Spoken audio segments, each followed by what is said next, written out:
The student's head was missing and the body was found near the campus. What is the creepiest thing you have experienced, that you still think about to this day? My wife and I went to CreepyCon in Knoxville this year to listen to one of our friends give a panel. On our last day in town we were meeting up with one of my wife's cousins for brunch. We're parking in a lot across the street when a guy walks up to me. He was trying to tell me to park on some side street because it was free, but my wife was already at the pay machine. Plus, I had already parked and really didn't want to risk a ticket on the word of a stranger. Well, he didn't really care about where we were parking, he just wanted to make some money. He had something he wanted to sell me and pulled a knife out. I stepped back and looked at my wife, who stayed back. "Don't worry man, I'm not going to stab you. Do you want to buy this knife?" I told him that I didn't really want a knife and that we didn't carry cash. In his defense, he didn't stab me. When I was about 8 or 9, my mom's friends took us to see the puppy they were going to buy. The owner offered us to walk the parent dogs, 2 Rottweilers. I remember their names till this day. They were super friendly and walked off leash with the 2 kids of my mom's friend, and myself. When we arrived in a grassy area surrounded by trees, a tall guy approached us. He grabbed my shoulder and the dogs went completely nuts. I remember he had a mirror and tried shining light into the dog's eyes. The mother dog stayed circling me while I ran to the house and the other dog chased after this guy until he was gone. It was terrifying, but what really stands by me is that those dogs didn't know me from before, yet they protected me and my friends as if their lives depended on it. On a family vacation when I was a kid, renting a beach condo. The unit next door was a regular residence, and we met the family, nice people. They were leaving at the end of the week for their own trip, but the daughter had to work one more overnight shift as a nurse. The dad and the younger kids left that day and the mother and daughter were going to leave the next morning and catch up with them. That morning, as we were packing up our own stuff to go home, we started hearing sirens out on the road in front of the condos. There were several emergency vehicles outside, and eventually an air evacuation helicopter landed on the road and took off with a gurney rolled out of the unit next to us. A while later, we got the story. The daughter had come home from her shift and found the mother beaten to death with a hammer or something similar. We hadn't heard or seen anything, even though we shared a wall. The creepiest part was that the officers found that the killer had accessed the house by the back porch door, facing the beach. The bedroom me and my brothers were sleeping in was down on the ground floor, with the same porch door leading out to the beach, only a few feet away from that same door and only separated by a waist-high rail. Talking about it later, we weren't even sure we had locked the door that night. When me and my mom moved to a new house, she had some redecorating to do. One of the things she wanted to change was to get some new curtains for our bathroom. The curtains in there were torn, dirty, brown and just ugly as hell. So she bought some new curtains. As she is quite short, she can't reach our attic, which is where she wanted to store the old curtains. It was rented so we couldn't throw them away. So I put the curtains into a box, then put them into the attic. The new curtains went up. All is good. The next day when I come home from school, the horrible, dirty curtains are back up in the bathroom. New curtains are nowhere to be seen. I asked my mom why she had changed the curtains back over. She was terrified, had no idea how it happened. Still bothers me to this day. Not sure if it's that creepy, but still kind of scares me to this day. I used to live in a very small apartment with my grandparents, uncle and his girlfriend. One night I was staying in their room to rest up, which was something I was doing frequently at that time. I remember I was laying on the floor while both my uncle and his girlfriend were on their bed besides me. After a few minutes, it eventually turned into us not being able to sleep, so we were fooling around in the dark. I don't remember exactly what game we were playing, but it consisted of me crawling around the floor and popping up and scaring them. Can't remember if I scared them or not, but I suddenly had to use the bathroom. I literally got up, right in front of them, and opened their bedroom door to walk out. I was in the bathroom for a while. I come back and open the door and my uncle and aunt were sitting on the bed, both doing a frantic double take. My uncle blurted, "What the hell?" while my aunt was like, "Weren't you on the floor just now?" I told them I had left a while ago and that I was in the bathroom the whole time. They said that they didn't even see or hear me open the door to leave, which creaked very loudly. I switched the lights on and they couldn't believe that I wasn't actually on the floor. After a few minutes, they told me that they could have sworn I was on the floor. They both said they heard someone giggling on the floor, and that they even heard the creaking sounds that it made. Every once in a while, we talk about what happened that night and we still haven't come up with an explanation. So, I was about 12 at the time and it was around 2 a.m. one day and I was playing video games with friends. We're in a call as I hear a door slam, and it was quite a loud one, loud enough for me to hear through my headphones. I was freaked and just froze in my chair and took off my headphones, and then I heard footsteps. I was sure someone broke in or something, but I was too afraid to get out of my room. Everything was silent after a few seconds, and there was no one in our house. The door was locked as it was before, and it seemed like everything was back to normal, so I tell my friends I'm logging off and I tried to go to sleep. It took me ages before I could fall asleep, but eventually I did. The next morning, I tell my mom about what happened. Her face went white. She told me she had dreamed about my dad, and she told me the dream. He came to her house, slammed the door and woke her up with the sound of the slam. She was so excited to see him and she hugged him and kissed him and they went into my room where they saw me playing video games. And my dad told her that I grew up so much and was really happy to see me. He taught me how to play this video game when I was like 5 years old. My dad has passed away when I was 6. Heart failure, it's still creeping me out to this day. Was shopping with my father and got in line to check out when he realized he forgot something and went to grab it.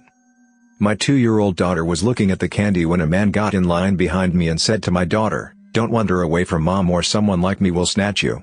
He didn't say someone would snatch you, he said me. I grabbed my daughter and put her in the cart and he just stood there, staring at her. I was about to leave when my father showed up and this man said, "Oh, you've got a big guy with you," got out of line and left.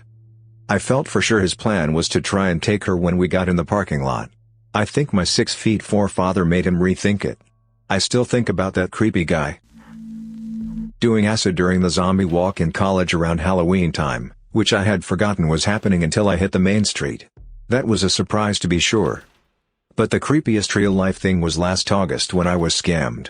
I got a text from someone claiming to be my neighbor I hadn't heard from in years. They said they were in need of money and nobody was helping them, blah blah blah, sob story. I knew they were BSing me, but they knew my neighbor and I's home addresses, so I tried to pry and lead them on to get more info for the authorities but without revealing any more info. This fact that they knew where we lived disturbed me. They wanted to meet somewhere in DC so I could give them money. I jokingly said I was currently in DC and said we should meet. We had a time to meet up. I called the number and it said it was a Text Now subscriber. I finally asked them why they were using a Text Now account and they came clean and said they were just messing with me. There was a thunderstorm soon after which knocked out my cell service. When I got it back, I found that someone in Minnesota had used my debit card info to buy over $1,000 of stuff from Kohl's, Best Buy, and an Uber ride. All this happened within about 4 hours. I'm 90% sure this was the same person, but I don't know what their angle was with actually meeting up. Was it a decoy to distract me? Was it 2 separate incidents and I could have been kidnapped? I don't know. I filed a police report. I got catfished by an old man on a dating app. I was in a lonely and quiet, vulnerable time within my life back then. I was looking for a good time and just wanted to be with someone. I was a bit shaken up for maybe a week after it happened, but I eventually got over it and moved on with my life. There was this young and really attractive dude, or so I thought, whose profile I came across. I was about 20 at the time. We spoke and we exchanged pics and messages. We planned to meet up. He gave me an address and later in the day I took an Uber to that address. I was standing around for hours. It was really dark and was getting late in the night. I had previously knocked on the door of the address, then resorted to standing around near the address to see if I'd get a message or response. Nothing. I sent him so many messages with no responses and I was disappointed, but I didn't give him trouble about it.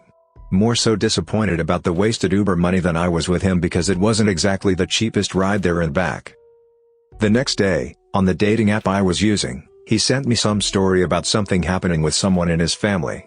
I don't exactly remember it, but thinking back I can't believe I actually believed him when he told me. I felt so stupid. That same day as we're talking, all is forgiven and we chalk it up to sometimes stuff just happens and we plan to meet up again at a much earlier time. I came to the same address. As I'm knocking on the door, I don't get a response and I look around. But this time, I see an old man sitting in a black car across the street from the house and he's just staring at me. He was staring as if I was candy that he just couldn't resist and he just had to have me. I waited around a bit longer. The old man is still there just staring at me and I get a little uncomfortable and worried. That's when it hit me. He was the young and really attractive dude that I'd been talking to this entire time. I didn't know what to do upon the realization, but I wasn't going to confront him. I remember being so angry followed by sadness. I got an Uber to go back and I blocked him on the app after sending him a nasty message. Don't know if he saw it or not before I blocked him, but I didn't care. But he didn't stop there, he followed the Uber that I was in. I kept a watchful eye out for his car. I was so damn terrified, but was relieved that he ended up losing us on the highway.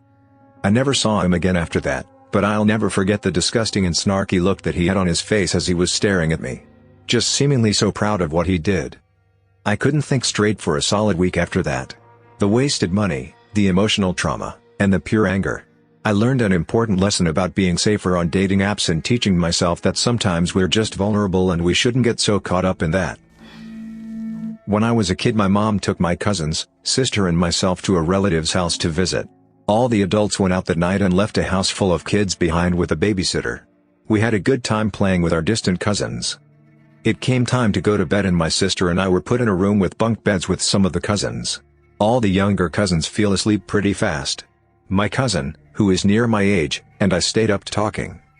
When we both started to get tired and start to fall asleep, all of a sudden we heard a scream and looked up out the window to see a man jumping off the front porch. The house was shaped like an L and the window to the room we were in faced the porch. Needless to say, we both got freaked out and didn't want to move. However, one of us mustered the strength to get up and run into the living room to get the babysitter. When we told her what happened, she called her boyfriend over who came with a pistol and checked all around the house. She gathered all us kids together and we all slept on pallets in the living room. When I talked to my cousin and mother about it years later, neither of them have any recollection of it at all. I know I didn't dream it. I know it happened. However, it's disappointing that I am the only one that remembers this event. About a year ago I was visiting my parents, and my boss told me he needed me for a shift.